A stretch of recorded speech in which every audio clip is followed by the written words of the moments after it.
میں نے کہا تھا تمہارے سارے پیر مل کے میرے نبی کے کسی صحابی کے قدموں کے برابر نہیں ہو سکتے. آؤ میں تمہیں سناتا ہوں. جہاد کا میدان ہے, تیر لگتا ہے, نیزہ لگتا ہے, نوجوان تڑپ کے شہید ہو جاتا ہے. صحابہ کہتے ہیں ہنی اللہ الجنہ, اس کو جنت مبارک ہے. جاؤ اس مولوی صاحب کو سناؤ جو قوم کو گمراہ کرنے کے لیے, اپنے فرقہ پرستی کے بت کو پوجنے کے لیے, اپنی جماعت کے چندے بڑھانے کے لیے, مریدوں کی تعداد میں اضافہ کرنے کے لیے جھوٹ بول رہا ہے کہ ہمارے باپے چھڑا لیں گے, ہمارے باپے جنت میں لے جائیں گے. یہ صحابی رسول ہے, میدان جہاد ہے, مصطفیٰ کا خادم ہے, مصطفیٰ کا صحابی ہے صلی اللہ علیہ وسلم. نیزہ لگا, فوت ہو گئے. ساتھی نے کہا اس کو جنت مبارک ہو. پیارے نبی نے فرمایا, پیارے حبیب نے فرمایا, پیارے مصطفیٰ نے فرمایا, امام کائنات نے فرمایا, محمد الرسول اللہ نے فرمایا صلی اللہ علیہ وسلم, کلا والذی نفس محمد بیدہ, اللہ کی قسم ہرگز نہیں, اس رب کی قسم جس کے ہاتھ میں محمد کی جان ہے, اس رب کی قسم جس کے ہاتھ میں محمد کی جان ہے, تمہارے اس ساتھی نے خیبر کے مال غنیمت میں سے ایک چادر چوری کر لی تھی. وہ چادر آگ بن کے اس کو لپیٹ چکی ہے. کون جنت میں جائے گا کون نہیں, تمہارے پاس اس کی دلیل نہیں. جنت میں وہ جائے گا جس کے بارے میں اللہ کہہ دے, جس کے بارے میں محمد بتا دے صلی اللہ علیہ وسلم. باقی حسن ظن کیا جا سکتا ہے کہ انشاءاللہ یہ جنت میں جائے گا اگر مواحد ہوگا, اور اگر مشرک ہوا تو اس کے لیے حسن ظن بھی ہو سکتا. آج تم نے مردوں کو غوث اعظم اور غریب النواز بنا کے اپنی جماعت کی تعداد تو بڑھا لی. جو مرضی کرو, ہمارے نذرانے دیتے رہو, جنت پکی ہے. ایک ملنگ کہتا ہے کہ مولا علی جنت کے دروازے پہ کھڑے ہو جائیں گے, فرشتے جہنمیوں کو لے کر جا رہے ہوں گے, مولا علی ان میں سے ڈھونڈ ڈھونڈ کے اپنے ملنگوں کو چھین چھین کے جنت میں بھیج رہے ہوں گے. انا للہ و انا الیہ راجعون. میں شیر پیا پڑھدا, انہاں سارے تو وزنی شیر ہے. دیکھنا میرے پاس سونا میرا مولا, او اللہ دے قریب علی, سونا میرا مولا, او اللہ دے قریب علی. او دوزخ دے بوئے تو ہاتھ دب کے, دوزخ دے بوئے تو ہاتھ دب کے, تے جنت پہنچا جان دے.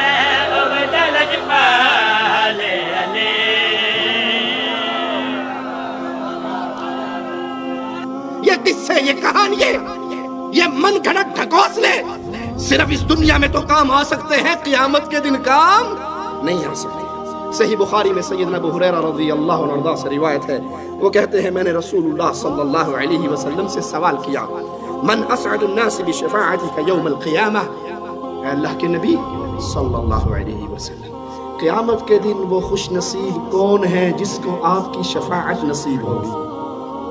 اللہ تجھے تیرے پیارے ناموں کا واسطہ ہے مولا, ہم جتنے یہاں بیٹھے ہیں تجھے تیرے پیارے ناموں کا واسطہ دے کے تجھ سے مانگتے ہیں, اللہ ہمیں حشر میں قیامت میں محمد کی شفاعت نصیب فرما صلی اللہ علیہ وسلم. اللہ ان گناہگار آنکھوں نے اس دھرتی پہ مصطفیٰ کے دور کو نہیں پایا, آپ کے پیارے مکھڑے کا دیدار نہیں کیا, اللہ محمد کے دیدار سے جنت میں محروم نہ کرنا صلی اللہ علیہ وسلم.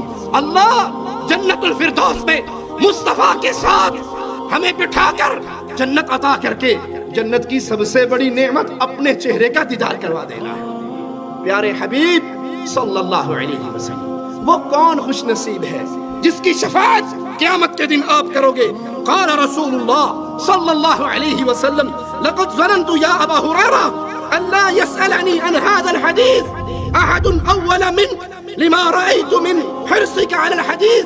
ابو ہریرہ مجھے پہلے ہی یقین تھا, جتنا تجھے شوق ہے احادیث کو یاد کرنے کا, تیرے اس شوق کی وجہ سے مجھے یقین تھا کہ یہ سوال تیرے علاوہ تجھ سے پہلے کوئی اور نہیں کرے گا.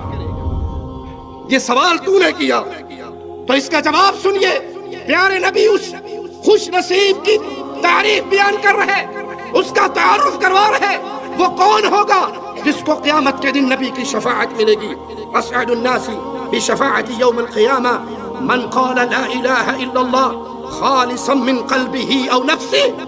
وہ خوش نصیب قیامت کے دن نبی کی شفاعت پائے گا جس نے سچے دل سے, سچی نیت سے, سچے عقیدے سے لا الہ الا اللہ کا اقرار کیا ہوگا، جس نے کہا ہوگا غوث اعظم اللہ، جس نے کہا ہوگا غوث اعظم اللہ، دھرتی کے مردے غوث اعظم نہیں، فقیر ہے، منگتے ہیں، کلاش ہے، بھوکے ہیں، فقیر ہے، رب کے در کے سوالی ہے، رب کسی کا سوالی۔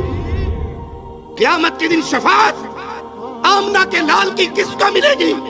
جس نے دھرتی پہ کہا ہوگا غریب النواس اللہ، مشکل کشا اللہ، حاجت روا اللہ، بگڑی بنانے والا اللہ، شفا دینے والا اللہ، عزت دینے والا اللہ، موت دینے والا اللہ، اس دنیا سے لے جا کر پھر قیامت کے دن اپنے سامنے کھڑے ہو کر حساب لینے والا اللہ۔